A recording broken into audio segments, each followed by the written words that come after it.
ഇന്നത്തെ വീഡിയോയിലേക്ക് എല്ലാവർക്കും സ്വാഗതം. ഈ വീഡിയോ ഇഷ്ടപ്പെടുവാണെങ്കിൽ ഒന്ന് ലൈക്ക് ചെയ്തും സബ്സ്ക്രൈബ് ചെയ്തും ഒന്ന് സപ്പോർട്ട് ചെയ്യണേ. അപ്പോൾ ഇന്നത്തെ വീഡിയോയിൽ കാണിക്കുന്നതെന്ന് വെച്ചാൽ പിങ്കി ഗൗതത്തിനെ വിളിച്ചുകൊണ്ടിരിക്കുവാണ്. ഭയങ്കര ടെൻഷനിൽ ഗൗതം ഫോൺ എടുക്കുന്നതേ ഇല്ല. ഗൗതം നന്ദയെ കണ്ട ആ ഒരു ഞെട്ടലിൽ നിന്നും മാറാത്ത ഒരു സിറ്റുവേഷനാണ് അവിടെ കാണിക്കുന്നത്. ആ ടൈമിലേക്കാണ് അവിടേക്ക് പിങ്കി വിളിക്കുന്നത്. അതുകൊണ്ട് തന്നെ ആ സമയത്തൊന്നും സംസാരിക്കാൻ സാധിക്കുന്നില്ല. ആ കോളുകളെല്ലാം കട്ട് ചെയ്ത് വിടുന്നുണ്ട് ഗൗതം. അന്നേരം ഗൗതം ആലോചിക്കുകയാണ്, എന്തായാലും ഇങ്ങനെ ഫോൺ കട്ട് ചെയ്ത് വിട്ടുകൊണ്ടിരുന്ന വീണ്ടും അവൾ വിളിച്ചുകൊണ്ട് തന്നെ ഇരിക്കുമെന്ന്, അങ്ങ് വിളിച്ച് കാര്യം പറഞ്ഞേക്കാം എന്ന് ഗൗതം ആലോചിക്കുവാണ്. അന്നേരം ഫോൺ വിളിക്കും പിങ്കിയെ. ഫോൺ എടുത്ത ഉടനെ പിങ്കി ചോദിക്കുവാണ്, എന്താ ഗൗതം ഫോൺ എടുക്കാത്തതെന്ന് അന്വേഷിക്കുവാണ്. അന്ന് ഫോൺ എടുക്കുമ്പോൾ പിങ്കി ഗൗതത്തോട് ചോദിക്കുവാണ്, എന്തെങ്കിലും അസൗകര്യം ഉണ്ടെങ്കിൽ ഒന്ന് എടുത്തിട്ട് ഫോൺ അറ്റൻഡ് ചെയ്തിട്ടൊന്ന് വെക്കാമായിരുന്നല്ലോ, കാര്യം എന്താണെന്നൊന്നും അറിയാൻ കഴിയുന്നില്ല എന്ന് പറയുന്നുണ്ട് പിങ്കി. അന്നേരം ഗൗതം പറയുവാണ്, ടെൻഷൻ എന്ന് പറയുന്ന ഒരാൾക്ക് മാത്രമല്ല, അത് എല്ലാവർക്കും വരുന്ന ഒരു കാര്യമാണ് ഈ ടെൻഷൻ. ഇത്രയും ദൂരം വണ്ടി ഓടിച്ച് വന്ന എനിക്കും ഇല്ലേ പിങ്കി ടെൻഷനും കാര്യങ്ങളും ഒന്ന് പിങ്കിയോട് പറയുവാണ്. അന്നേരം പിങ്കി പറയുവാണ്, ഗൗതത്തിന് എന്തെങ്കിലും സംസാരിക്കാൻ ബുദ്ധിമുട്ടുണ്ടെങ്കിൽ മോൻ്റെ കയ്യിലൊന്ന് കൊടുത്താൽ മതിയായിരുന്നല്ലോ എന്ന് ചോദിക്കുവാണ്. അന്നേരം പിങ്കി പറയുവാണ്, മോൻ്റെ കയ്യിലൊന്ന് കൊടുക്കൂ ഗൗതം എന്ന് പറയുന്നുണ്ട്. അന്നേരം ഗൗതം പറയുവാണ്, മോൻ്റെ കയ്യിൽ കൊടുക്കാൻ പറ്റത്തില്ല, അവൻ നല്ല ഉറക്കമാണെന്ന് പറയുന്നുണ്ട്. അന്നേരം ഗൗതം ആലോചിക്കുവാണ്, എന്തായാലും മോൻ്റെ കയ്യിൽ ഫോൺ കൊടുക്കണ്ട, അങ്ങനെ കൊടുത്തിട്ടുണ്ടെങ്കിൽ നന്ദൂട്ടൻ ഇവിടെ നടന്ന എല്ലാ കാര്യങ്ങളും പിങ്കിയോട് പറയും, നന്ദൂട്ടൻ കാരണം ആ കാര്യങ്ങളൊന്നും പിങ്കി അറിയണ്ട എന്ന് തന്നെ ഗൗതം ആലോചിച്ച് നിൽക്കുവാണ്. അന്നേരം പിങ്കി പറയുവാണ്, എന്നോട് സംസാരിക്കാതെ അവൻ കിടന്നുറങ്ങത്തില്ലല്ലോ എന്ന് പിങ്കി പറയുന്നുണ്ട്. പിങ്കി വീണ്ടും ചോദിക്കുവാണ്, ഗൗതം അതെന്താ നിങ്ങൾ ഡോക്ടറെ കണ്ടില്ലേ എന്ന് ചോദിക്കുവാണ് പിങ്കി. അന്നേരം ഗൗതം പെട്ടെന്ന് ഡോക്ടർ നന്ദ എന്ന് ഇങ്ങനെ പറഞ്ഞു, എന്നിട്ട് അങ്ങ് പെട്ടെന്ന് നിർത്തി കളഞ്ഞു. അന്നേരം പിങ്കി ചോദിക്കുവാണ്, എന്താ നന്ദയെന്നോ, അതെന്താ ഗൗതം നന്ദ എന്ന് പറഞ്ഞേ എന്ന് പിങ്കി ചോദിക്കുന്നുണ്ട് ഗൗതത്തോട്. അന്നേരം ഗൗതം പിങ്കിയോട് ചോദിക്കുന്നുണ്ട്, ഇതെന്താ പിങ്കി, ഞാൻ എന്ത് പറഞ്ഞാലും നീ നന്ദ എന്നാണല്ലോ കേൾക്കുന്നത്, നിനക്ക് എന്ത് പറ്റിയെന്ന് ഗൗതം പിങ്കിയോട് ചോദിക്കുന്നുണ്ട്. അന്നേരം ഗൗതം പറയുവാണ്, ഞാൻ നന്ദ എന്നല്ല ഞാൻ പറഞ്ഞത്, ഡോക്ടർ നന്ദകുമാർ എനിക്ക് പരിചയമുള്ള ഡോക്ടറാണ്, അപ്പോൾ ആ ഡോക്ടറിൻ്റെ വീടിൻ്റെ അടുത്താണ് ഈ നന്ദുമോൻ്റെ ഡോക്ടർ താമസിക്കുന്നതെന്ന് പറയുവാണ്. ഞാൻ ആ ഡോക്ടറെ കണ്ടിരുന്നു എന്നുള്ള കാര്യം പിങ്കിയോട് പറയാൻ വന്നതാണ്. അന്നേരമാണ് പിങ്കി നന്ദ എന്ന് കേട്ടത്. നീ അപ്പോഴത്തേക്കും വെറുതെ കാട് കയറി ചിന്തിക്കുന്നു എന്ന് ഗൗതം പറയുവാണ് പിങ്കിയോട്. അന്നേരം ഭയങ്കര സംശയമാണ് ഈ പിങ്കിക്ക്. അന്നേരം പിങ്കി ചോദിക്കുവാണ്, നിങ്ങളെന്താ ഡോക്ടറെ കണ്ടില്ലേ എന്നൊക്കെ ചോദിക്കുവാണ്. അപ്പോൾ ഗൗതം പറയുവാണ്, ഇന്ന് ആ ഡോക്ടറെ കാണാൻ പറ്റിയില്ല, ഡോക്ടറിന് ഭയങ്കര തിരക്കിലാണെന്നാണ് പറഞ്ഞതെന്ന് പറയുന്നുണ്ട്. എന്നിട്ട് പറയുവാണ്, നമ്മൾ ഗസ്റ്റ് ഹൗസിലേക്ക് തന്നെ തിരിച്ചു വന്നു. അന്നേരം പിങ്കി ചോദിക്കുവാണ്, എന്താ ഗൗതം എന്തെങ്കിലും ടെൻഷനിലാണോ ഗൗതം എന്ന്, ഗൗതത്തിൻ്റെ സംസാരവും എല്ലാം ഒരു ടെൻഷനിലൊക്കെ നിൽക്കുവാണെന്നാണ് തോന്നുന്നതെന്ന് പിങ്കി പറയുന്നുണ്ട്. അങ്ങനെ പിന്നെ പിങ്കി പറയുമ്പോഴത്തേക്ക് ഗൗതത്തിന് നല്ല ദേഷ്യം വരുന്നുണ്ട്. അപ്പോൾ ഗൗതം പറയുവാണ്, പിങ്കി ആ വിഷയം വിട്, നമുക്ക് പിന്നെ സംസാരിക്കാമെന്ന് പിങ്കിയോട് ഗൗതം പറയുന്നുണ്ട്.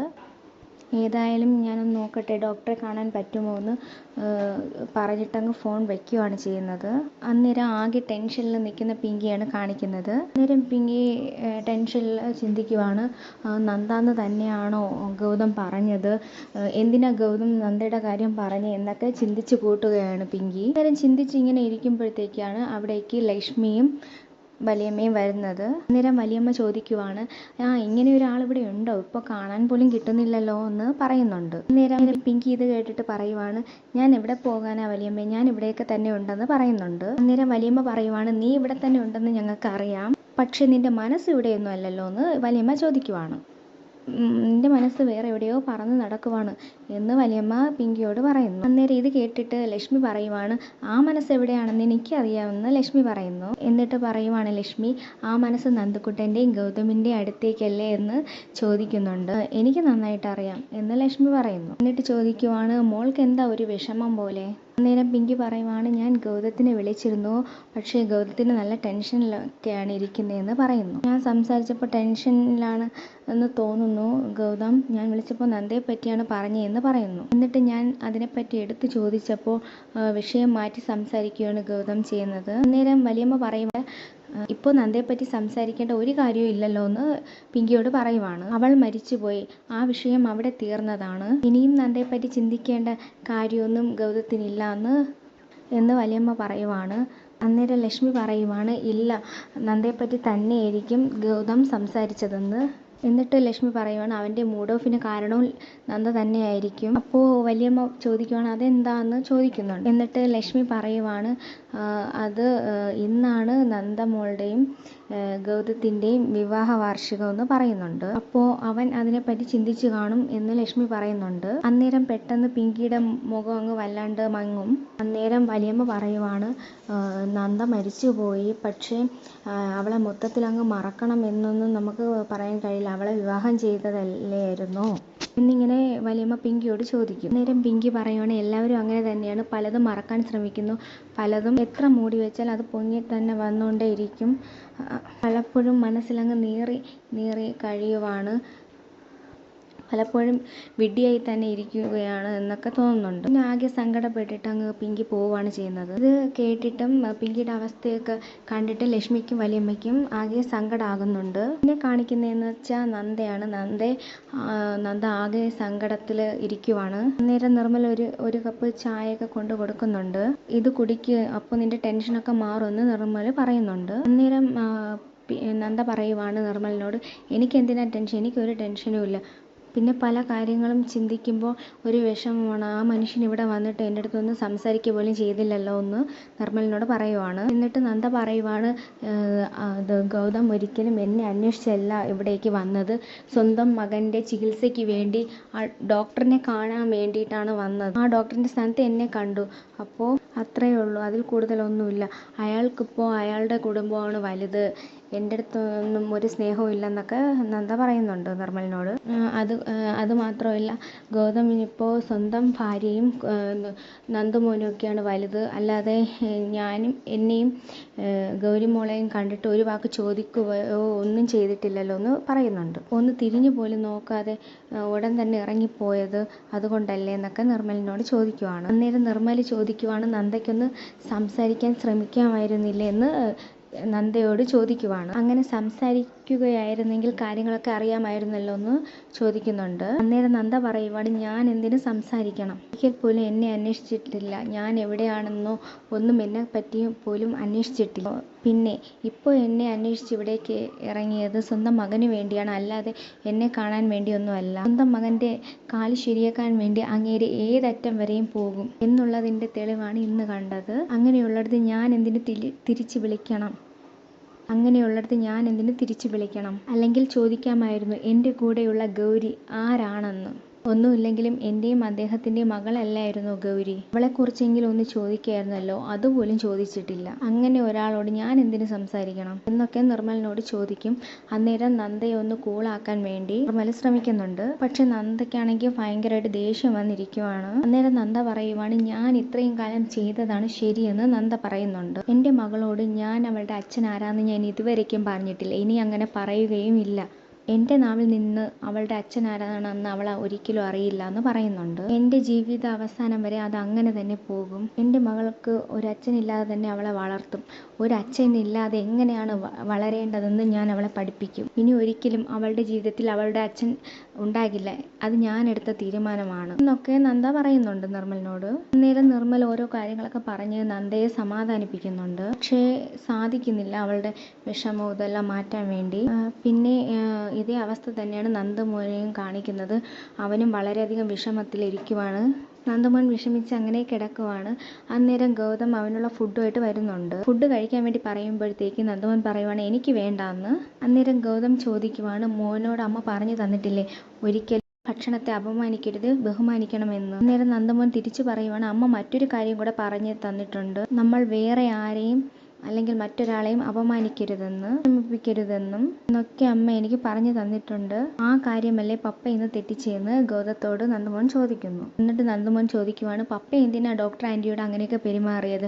ഡോക്ടർ ആൻറ്റിക്ക് എന്ത് വിഷമമായി കാണുമെന്നൊക്കെ പറയുന്നുണ്ട്. അങ്ങനെയൊക്കെ ചെയ്യാൻ പാടുണ്ടായിരുന്നോ പപ്പ എന്നൊക്കെ നന്ദുമോൻ ചോദിക്കുന്നു. എൻ്റെ കാല് ശരിയാക്കാനും ഡോക്ടർ ആൻറ്റിയെ കാണാനും ഒക്കെ അല്ലേ ഇങ്ങോട്ടേക്ക് വന്നത്, എന്നിട്ട് പപ്പ ഒന്നും ഡോക്ടർ ആൻറ്റിയോട് സംസാരിച്ചില്ലല്ലോ എന്നൊക്കെ ചോദിക്കുന്നുണ്ട്.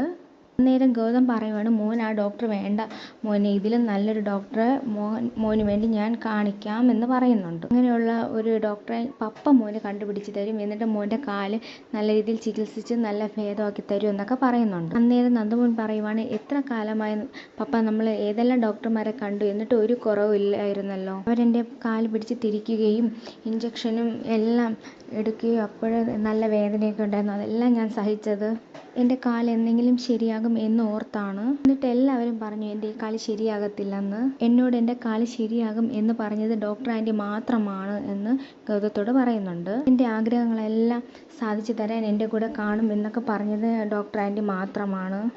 എന്നിട്ട് ഡോക്ടർ ആൻറ്റിയോട് പപ്പ അങ്ങനെയൊക്കെ പെരുമാറിയത് ഒട്ടും ശരിയായില്ല എന്ന് നന്ദുമോൻ പറയുന്നുണ്ട്. എനിക്കത് ഭയങ്കരമായിട്ട് വിഷമമായി. അതുകൊണ്ട് ഇനി എന്നെ ഒരു ഡോക്ടറിൻ്റെ അടുത്തോട്ടും കൊണ്ടുപോകണ്ട എന്ന് നന്ദുമോൻ പറയുന്നു.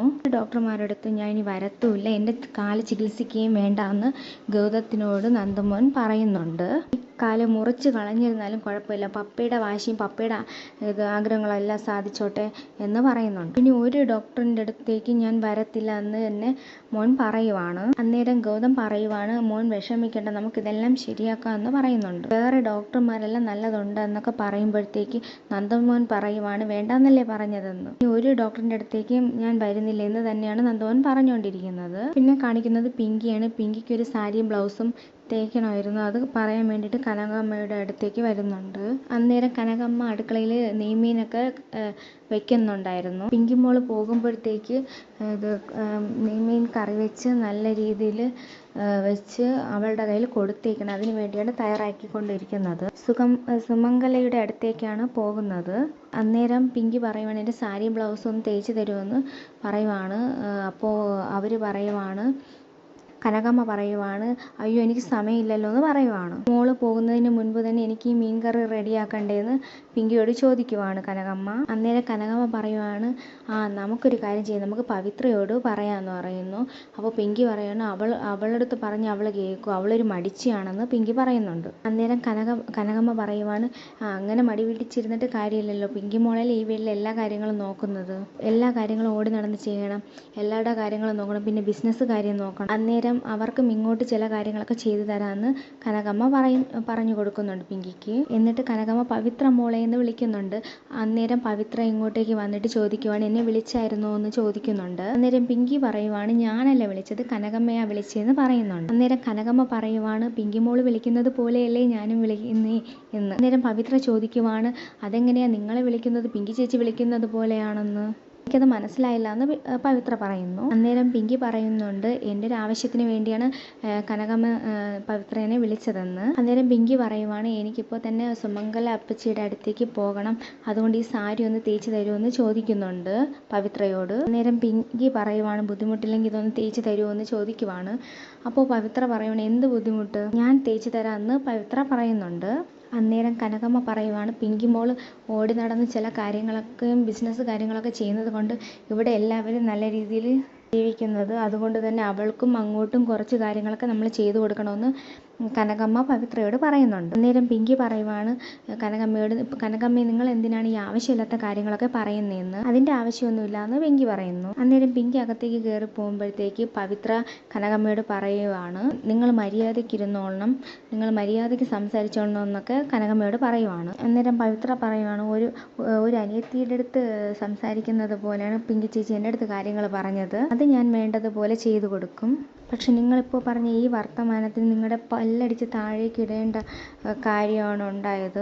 നിങ്ങൾ ഈ പറഞ്ഞ വർത്തമാനത്തിന് നിങ്ങളുടെ പല്ലടിച്ച് താഴെ ഇടേണ്ട ആണ് ചെയ്യേണ്ടത്. നിങ്ങൾ നേരെ സംസാരിച്ചില്ലെങ്കിൽ നിങ്ങളുടെ പല്ലെല്ലാം ഇനി താഴെ നിന്നും പെറുക്കിയെടുക്കേണ്ട അവസ്ഥ വരും നിങ്ങൾക്കെന്ന് പറയുന്നുണ്ട് പവിത്ര. അന്നേരം കനകമ്മ പറയുവാണ്, മോളെ പ്രായമായവരോട് ഇങ്ങനെയാണോ സംസാരിക്കുന്നതെന്ന്. എന്നിട്ട് പവിത്ര പറയുവാണ്, സംസാരിക്കുമ്പോൾ നിങ്ങൾ സംസാരിക്കുമ്പോൾ ഇത്തിരി വകതിരിവൊക്കെ വേണം, ഞാൻ പൊട്ടിയല്ല എന്നൊക്കെ പവിത്ര പറയുന്നു. പിന്നെ പിങ്കി ചേച്ചി ഓടി നടന്ന് പണിയെടുക്കുന്നത് കൊണ്ടല്ല ഞാൻ തിന്നുന്നത്, എൻ്റെ ഭർത്താവ് വീട്ടിൽ പോലും വരാതെ പണിയെടുക്കുന്നത് കൊണ്ടാണ് ഞാൻ തിന്നുന്നത്. അത് നിങ്ങൾക്ക് മനസ്സിലായോ? അതുകൊണ്ട് നിങ്ങൾ മര്യാദയ്ക്ക് വേണം സംസാരിക്കാനെന്ന് പവിത്ര പറയുന്നുണ്ട്. അല്ലെങ്കിൽ ഞാൻ എൻ്റെ ഇഷ്ടത്തിന് ചില കാര്യങ്ങൾ ചെയ്യും, പിന്നെ നിങ്ങളുടെ പല്ല് നിങ്ങൾ താഴെ നിന്ന് പറക്കിയെടുക്കേണ്ട അവസ്ഥ നിങ്ങൾക്ക് വരുമെന്നൊക്കെ പവിത്ര പറയുവാണ് കനകമ്മയോട്. അത് നിങ്ങൾ ഓർത്തിരുന്നോ എന്നൊക്കെ പറഞ്ഞിട്ടാണ് കുറച്ച് വഴക്കൊക്കെ പറഞ്ഞിട്ടാണ് പവിത്ര അവിടെ നിന്ന് പോകുന്നത്. അന്നേരം കനകമ്മ പറയുവാണ്, മനസ്സിൽ എടി പവിത്ര നിനക്ക് ഞാൻ വെച്ചിട്ടുണ്ടെടി എന്ന് പറയുന്നു. അതുപോലെ തന്നെ നമ്മൾ അടുത്ത് കാണുന്നതെന്ന് വെച്ചാൽ പവിത്ര തേച്ചുകൊണ്ടിരിക്കുന്നതാണ്. സാരി തേച്ചുകൊണ്ട് ഇങ്ങനെ ഇരിക്കുമ്പോഴത്തേക്കും ഒരു ഫോൺ കോൾ വരുന്നുണ്ട്. അന്നേരം ഫോണെടുത്ത് സംസാരിച്ചുകൊണ്ട് പോകുന്നതാണ് കാണിക്കുന്നത്. അന്നേരം പവിത്ര അയൺ ബോക്സ് എടുത്ത് നേരെ തന്നെയാണ് വെച്ചിട്ട് പോയത്. അന്നേരം ഇത് കണ്ടുകൊണ്ട് കനകമ്മ നിൽക്കുവാണ്. എന്നിട്ട് പവിത്ര പോകുമ്പോഴത്തേക്ക് ആ സാരിയിലേക്ക് അയൺ ബോക്സ് എടുത്ത് വെക്കുവാണ്. എന്നിട്ട് ഇത് കണ്ടും കൊണ്ടാണ് പിങ്കി ഈ അയൺ ബോക്സ് എടുത്ത് സാരിയിൽ നിന്ന് മാറ്റുന്നു. എന്നിട്ട് പിങ്കി പറയുവാണ്, ഇത് ആരാ ഈ സാരിയിൽ ഇങ്ങനെ എടുത്ത് വെച്ചിരുന്നതെന്ന് ചോദിക്കുന്നുണ്ട്. അന്നേരം കനകമ്മ വന്നിട്ട് പറയുന്നു, ഇത് ആ പവിത്രയാണ് ഇങ്ങനെ ചെയ്തതെന്ന് പറയുന്നുണ്ട്.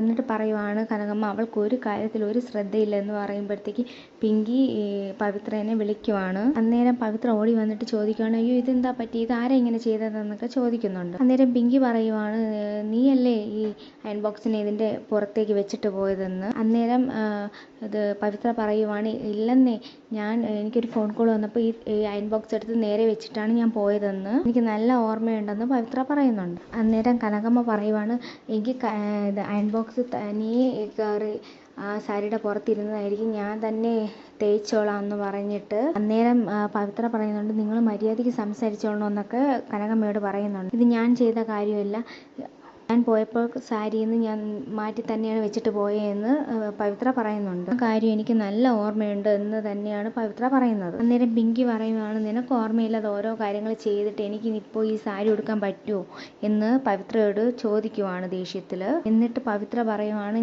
ഞാൻ ഇങ്ങനെയൊന്നും ചെയ്തില്ല, ഇനി ഞാൻ തന്നെയാണ് ഇങ്ങനെ ചെയ്തതെന്ന് നിങ്ങൾ വിചാരിക്കുകയാണെങ്കിൽ ഇനി എനിക്ക് ഇങ്ങനത്തെ പണിയൊന്നും തരണ്ട നിങ്ങൾ എന്ന് പിങ്കിയോട് പറയുവാണ്. എന്നിട്ട് പവിത്ര അങ്ങ് ദേഷ്യത്തോടെ അങ്ങ് പോകുന്നതാണ് കാണിക്കുന്നത്. എന്നിട്ട് കനകമ്മ പറയുവാണ്, കണ്ടോ പവിത്ര പറഞ്ഞത്, ഇതുപോലെയുള്ള പണികളൊന്നും കൊടുക്കണ്ടെന്ന്. അവൾക്കത് ചെയ്യാൻ താല്പര്യമില്ല, അത് നേരിട്ട് പറയാൻ കഴിയാത്തത് കൊണ്ടാണ് അവൾ ഇങ്ങനത്തെ പണി പിങ്കിക്ക് തന്നതെന്ന് കനകമ്മ പറഞ്ഞു കൊടുക്കുവാണ് പിങ്കിയോട്. എന്നിട്ട് കനകമ്മ പറയാണ്, ഇപ്പോൾ അവളുടെ സ്വഭാവം എന്താണെന്ന് പിങ്കിക്ക് മനസ്സിലായില്ലേ എന്ന് കനകമ്മ ചോദിക്കുവാണ്. എന്നിട്ട് പിങ്കി അതൊക്കെ ഒരു സംശയത്തോടെ ചിന്തിച്ച് നിൽക്കുന്നതാണ് പിന്നെ കാണിക്കുന്നത്. ഇതോടെയാണ് ഇന്നത്തെ എപ്പിസോഡ് കഴിയുന്നത്.